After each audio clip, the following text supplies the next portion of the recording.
ہمارے خداوند یسوع کی انجیل مقدس مرکز کے مطابق اس کا دوسرا باب 18 سے 22 آیات پر۔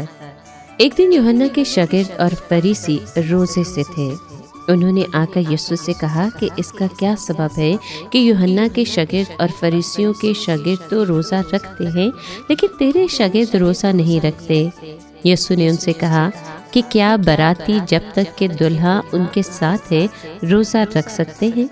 جب تک کہ وہ دلہے کے ساتھ ہے وہ روزہ نہیں رکھ سکتے، لیکن وہ دن آئیں گے جب دلہا ان سے جدا کیا جائے گا، اس وقت وہ روزہ رکھیں گے۔ کورے کپڑے کا پیوند پرانی پوشاک پر کوئی نہیں لگاتا، نہیں تو نیا پیوند اس پرانی میں سے کچھ کھینچ لے گا اور وہ زیادہ پھٹ جائے گی۔ اور نئی میں کو پرانی مشکوں میں کوئی نہیں بھرتا، نہیں تو مشکیں میں سے پھٹ جائیں گی اور میں اور مشکیں دونوں برباد ہو جائیں گی۔ پس نئی میں نئی مشکوں میں بھرتے ہیں۔ پاک کلام کے پڑھے اور سنے جانے پر خداوند کی برکت ہو، خدا کا شکر ہو۔ عزیز دوستو، آج کا کلام یسوع کی تعلیم میں روحانیت، وقت اور تبدیلی کی حکمت کو اجاگر کرتا ہے۔ شاگردوں کے روزہ نہ رکھنے پر اعتراض ہوا کیونکہ یوحنا اور فریسیوں کے شاگرد روایتی طور پر عبادت اور روزوں میں پابند تھے۔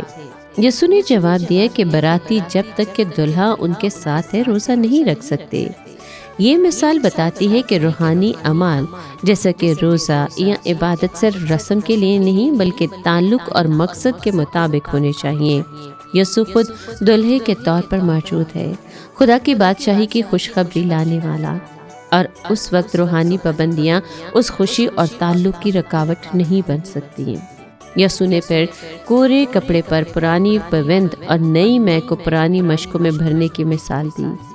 یہ ہمیں سکھاتی ہے کہ نئی تعلیم، نئی روشنی اور نئی زندگی کو پرانی رسموں یا محدود نظریات میں بند نہیں کیا جا سکتا۔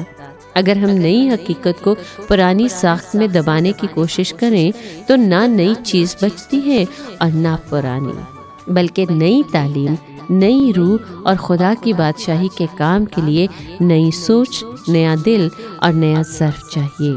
یہ ہمیں یہ بھی یاد دلاتا ہے کہ روحانیت کا اصل مقصد رسموں کی پابندی نہیں بلکہ خدا کے ساتھ تعلق، ایمان اور زندگی کی تبدیلی ہے۔ یسوع نے نئے دور کی نوید دی جہاں ایمان اور روحانی تعلق رسم اور رسمیت سے بالاتر ہوں گے اور حقیقی روحانی نئے ظرف میں، نئے دلوں میں اور نئے طریقے سے عمل میں آئے گی۔